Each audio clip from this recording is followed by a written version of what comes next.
Good afternoon. Good afternoon. It's wonderful to be with you today. It's the 54th Foreign Affairs Day, a great celebration. Frankly, I'm a little bit intimidated.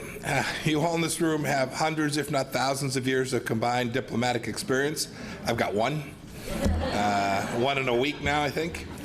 I remember the warm welcome I received on last year's Foreign Affairs Day on only my second week as Secretary of State. Lots happened in that year, and I look forward to sharing this with you. But first I want to say welcome home. I've said this a lot this first year, and I meant it. We are a State Department family. Our doors are always open to you. I know that you as career diplomats share a passion for public service, and that did not end on the day that you retired. You're out there helping younger diplomats be better, finding new ways to strengthen our community, advocating for what is indeed the finest diplomatic corps that the planet has ever known. This day wouldn't be possible without the people and organizations that make it possible. I want to thank AFSA and the Senior Living Foundation of the American Foreign Service for their generous support that makes this annual homecoming possible. I also want to thank Director General Carol Perez for hosting Foreign Affairs Day, for awarding the Director General Service Cup to Judy Eichels, and the Director General's Foreign Service Cup to Ambassador William Brownfield. Bill, where are you at? Somewhere here.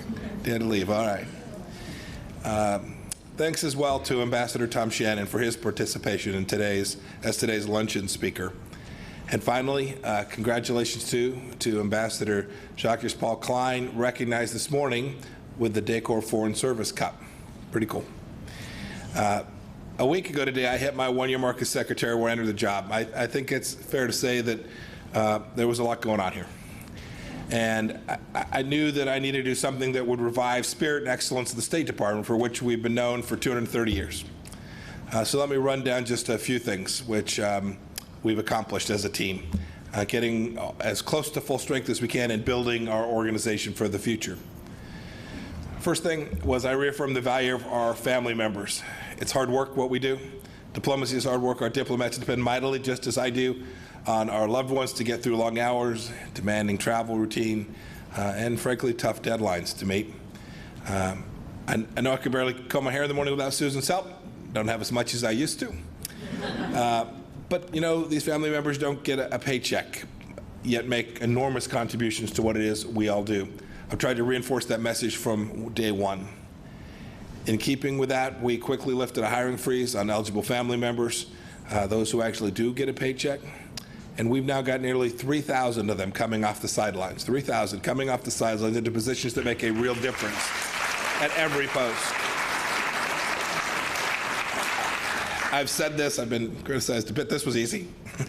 This was a slam dunk of a decision. Second, I wanted to truly make sure that I did everything I could to open up the lines of communication inside the organization. I knew that the team needed to hear from me directly, often, and I needed to hear from them as well. I hold meetings open to every single employee. I call them Meet with Mike sessions. It's not very originally titled, but you get the idea. I use this time I'll talk for a couple minutes, but I use this time mostly just to take questions from people. We literally invite, I think the room holds 65 or 70, the first 70 people who respond to an email, those that are included. I do the same kind of thing when I travel to each of our facilities overseas. I don't think I have missed meeting with our team at any of the embassies to which I've visited. I do this not because it's the right thing to do, although it is. I do it because it's of enormous value to me. I was in a Middle East country a few months ago, and one of the staff there presented Susan and me with milkshakes from Dairy Queen. Indeed, they were still cold. And if you can pull that off in a desert climate, you're doing great work. After my trips, I send out emails. It's another way to try and communicate.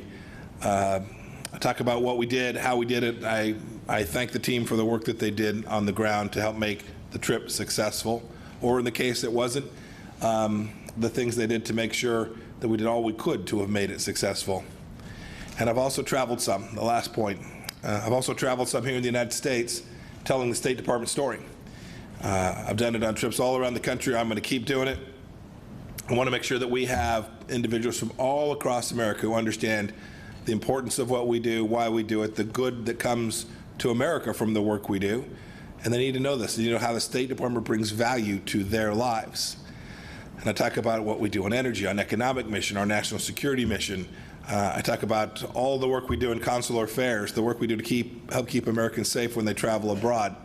And I also want to talk to them about a life as career public servants and why that's of real value to our nation and could be of real value to them if that's the path they choose to take.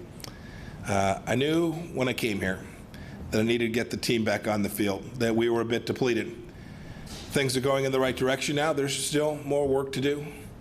But promotion rates in the Foreign Service, which in 2017 were cut between 40 and 50% across the board, are now growing significantly again. New Foreign Service officer special classes are being admitted on a regular basis and in good size. Dozens of senior leaders that can confirm by the Senate since my first day. About 24 more, I think, are on the cusp of making across the line. If you have friends that are senators, please urge them to get the other 25 or 30 across. We need them. These are all highly qualified, talented people. Many are career Foreign Service officers. Some are politicals. We need all of them to make their way onto the team. I wanted, too, to reaffirm the value of diplomatic expertise. So at my recommendation, President Trump and the Senate recognized 4 individuals, career ambassadors: David Hale, Phil Goldberg, Michelle Sissons, and Dan Smith, who's now running FSI. The rest of our team now knows these are senior leaders that they can truly look up to. My poor staff will tell you I love to work. I love what I'm doing every day, but I can't do it all. We brought on a group of special representatives who have truly helped us in some of the most difficult challenges, the ones that President Trump has placed his priority on. You know many of them. They all have strong Foreign Service officers, civil service teams filling out their staffs. I'll close with this today. Many of you would have seen that we're positioning the team for success in the years to come by strengthening our organizational culture. It's something that I believe with all my heart. We created an ethos. It reaffirmed that we're the only institution in the United States government dedicated to and capable of leading American foreign policy. And when we get our various missions right, we know that our brothers and sisters in the Department of Defense breathe just a little easier, as do those who are in the private sector. They know that they can count on their security. One of the challenges we face here, frankly, is that there's a lot of different categories to the State Department. We have Foreign Service officers, civil service, political appointees, but there's good reasons for those divisions as an organizational matter. But we can never let that hinder the idea of our mission and the fact that we are truly one team. Our work is of the absolute highest importance. I just left the White House where we were meeting with the Slovaks, and I got a chance to see the great work our team has done to help keep that country as a partner for the United States. Last week we unveiled what we've called this ethos. It's simply a code of professional conduct. It sets out the attitudes, behaviors that we expect of every single team member here at the State Department. We're making it the basis for our organizational culture. I want it to be part of everyone's DNA. It's already there. Many of you know it. Some of it's not particularly new. But for those who are coming onto our team, I want them to understand that there is a professional culture that is the center of everything every one of us does. Everyone who gets a paycheck from the Department of State, they have to have that same ethos of professionalism. It's simple. It's integrity. It's respect. It's taking responsibility, whether you're successful or not, and an idea of service, public service, on the mission for our nation. I must say, I've seen this in my first year. So many team members who already embody this, but we need to get that to 100% of the people who are working here. The centerpiece is an ethos statement. It's totally unique to the State Department. It sets forth the attitude that we should all be cultivating, not only of ourselves, but by everyone around us. I've talked often about the need for each of us to lead. And we'll also soon have a common set of trainings, new awards, and other HR procedures that are aligned with this initiative. All of these activities, these modalities, will help us better achieve the vision of being one team on one mission with a single future. And if we do that, American cabinet agencies will all see that this is the crown jewel of the United States government. And the American people, too, will be better off for it. I hope my team and I are making you all proud in what we're trying to accomplish here. So many of you gave your adult lives to this mission. And the best way that I can honor that is to make sure that the State Department is able to win the mission every day for years to come. And as we look towards the future, it's important to stop and honor those who came before us. That's what we're doing here, especially those who paid the ultimate price so that American people can live free. As soon as I finish here, I'll take part in AFSA's memorial ceremony just down the hall to pay tribute to all the members of the Foreign Service who lost their lives in service to America. Our nation owes them, as it does you, an enormous debt of gratitude for always putting the country first. Thank you for that. Thank you for coming home today. I hope you've enjoyed the program and that you'll stay in touch. May God bless you, and God bless the United States of America and this Department of State. Thank you all.